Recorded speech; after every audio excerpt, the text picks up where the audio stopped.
Hey there, my Battlefield buddies.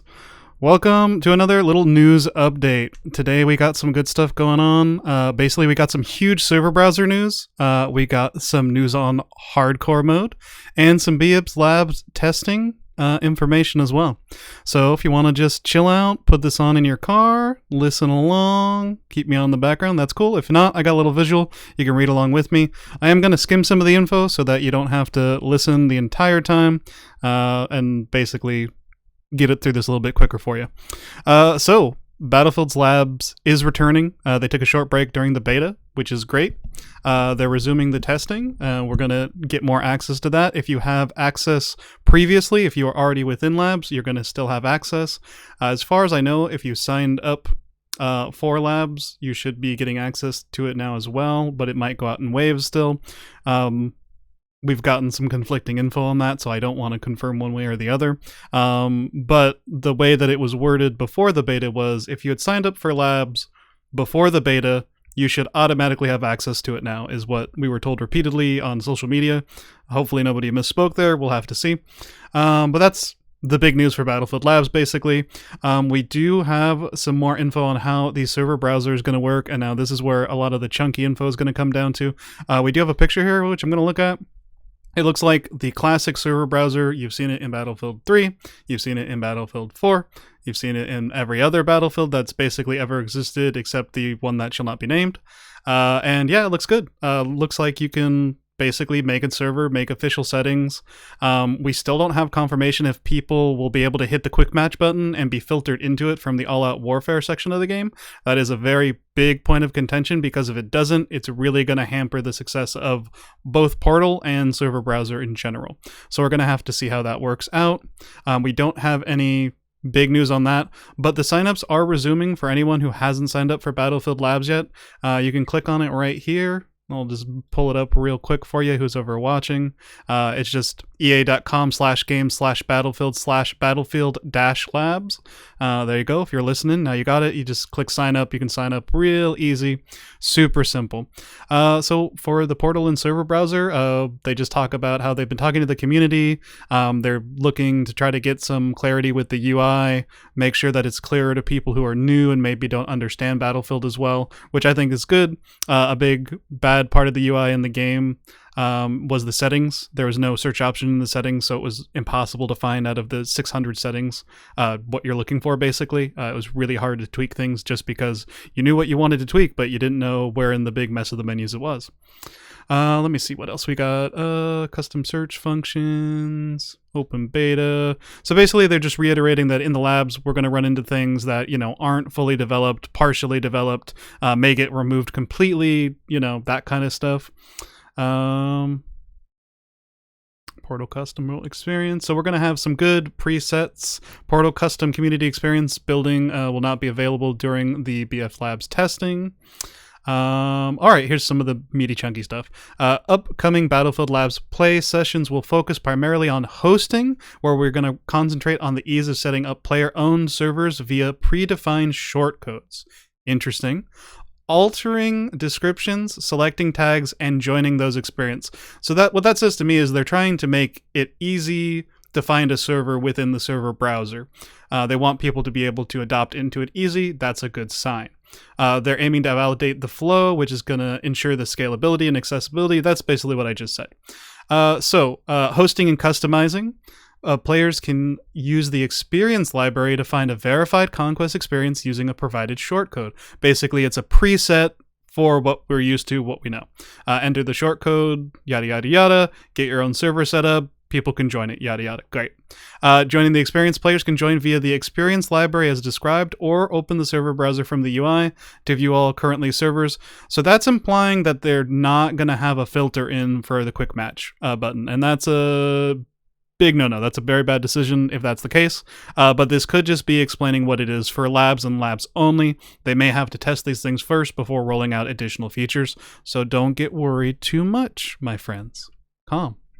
Combines arms testing. Before the open beta, Battlefield Lab play sessions have focused on fundamentals of gameplay such as movement, gunplay, and destruction, alongside ensuring the server stability is efficient for the open beta and beyond. all good news. Open beta highlighted feedback around a need to ensure balancing occurs across different size environments, and we're now entering a phase of the Battlefield Labs where this will become one of the primary focuses as we continue to collaborate and work on future optimizations for the games. Improvements to weapon, large-scale vehicular combat, gadget balancing, and more are set to take place within Battlefield Labs. Hopefully a lot of focus on the vehicular combat, as the vehicles were basically bad, horribly functioning all around in the beta. New maps such as Op Firestorm and Mirag Valley, which is pictured below here, are designed for combined arms. Vehicle take the center stage, featuring a diverse range of vehicles. We got quad bikes, we got tanks, we got aircrafts, all the good stuff. And yeah, we're going to be using Battlefield Labs to determine the official setting for hardcore mode.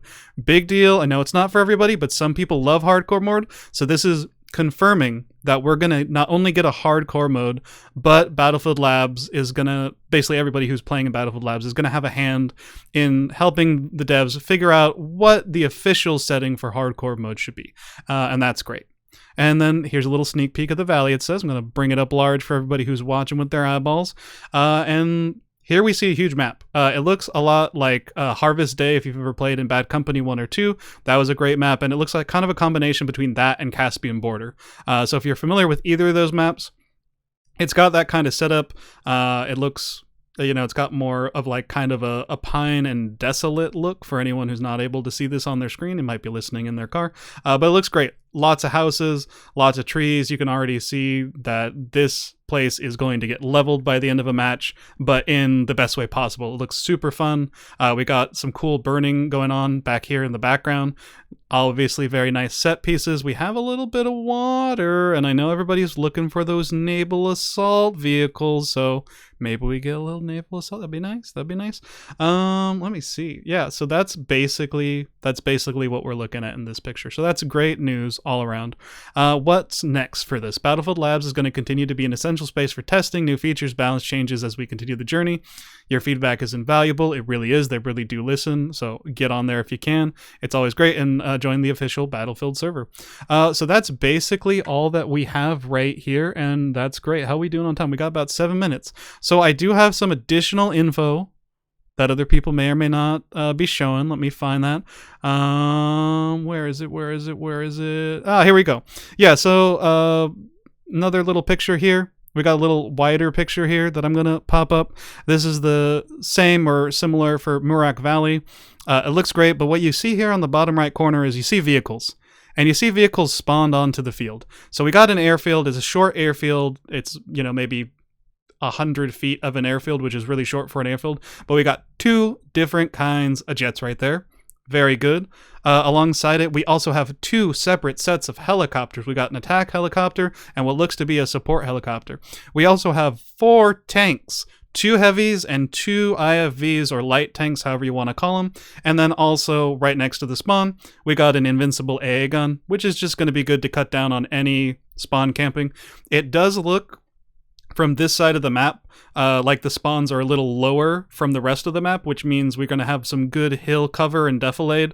Basically just meaning if an enemy is looking into your spawn, you're going to have some hills, some rocks, some trees, something that's natural and probably not going to be destroyed much throughout the course of the match to give you cover so you're not going to get spawn camped, which that's just good map design. I like to point out good map design when I see it.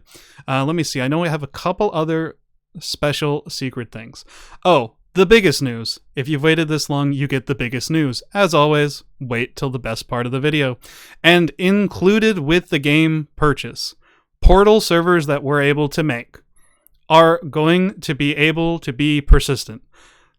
That's huge ass news, because that means you can set up a match and keep it running. So let's say you have a team, the team names, I'm going to say Team X. So you're the owner of Team X, you want to recruit people to your game, you can set up a match with official settings so everybody gets XP, and you can slap your name on it as an advertisement. Maybe, hopefully we can put it in a description or something, give some info on how to find that, and just grow your community, as well as growing the community who wants to play on that server, because maybe you run it really well. Maybe you don't ban people because you're not a badman, and so you're able to provide a healthy, lovely experience, and even people who don't want to be on your team or be a part of that might just want to be a part of your server, and that's a part of the community building that previous games have kind of been missing, that we really missed as Battlefield veterans. So that's great early news. Also, we just got the PC performance numbers, what you need, what you're going to look at. If you don't know what they are, they're right here in front of you. It's really not too bad. My rig's a little bit older. I'm going to upgrade my CPU soon, but I was worried I'm not going to have the money for a new GPU. Is my 1080 Ti going to cut it? And honestly, it looks like it's going to be right between the top end of recommended and like kind of towards the middle of ultra once I get my rig set up, which is good to see. I'm somebody who's a big gamer. I spend a little bit more than the average person on gaming. So being up in the, 80-90% category is great, good enough for me, and that means most people on a pretty standard rig are going to be squarely in the center, which is great because that means you don't need a super huge beast rig just to have fun and play the game. So always good news. Love to see more inclusion there. And there's one more thing I flashed on screen accidentally earlier, another little interesting piece of news. Little secret news. Somebody posted this earlier on Twitter, and basically somebody was saying, hey, can you please let us disable the green circles around ammo and medic bags? I know people are kind of split in my friend group. Like, I didn't mind them. I found them kind of useful to have a gauge on where the end of the medic bag or ammo bag was going to be, and it didn't get in my way visually, but I understand it was very distracting for a lot of people. And David Serlin, also known as Tigger over on Twitter, they're no longer in the game. So those green circles that some people found annoying, not even an option. You can't have them. But he does say they made other arrangements with a little smiley face. If you know David, he makes comments like this all the time. So something's been done that's going to indicate to the player where or how close they need to be to get more health or get more ammo from bags. Don't know what it's going to be. I can't imagine other than a circle what they could be. So clearly they came up with something creative in universe, and that'll be exciting to see. But as always, guys, if you could give me a little sub, a like, a follow, especially hitting the like on the video, even if you don't sub, hit that like button. It really does help me with the algorithm. I'm a smaller channel. I just appreciate it. And have a good one, guys.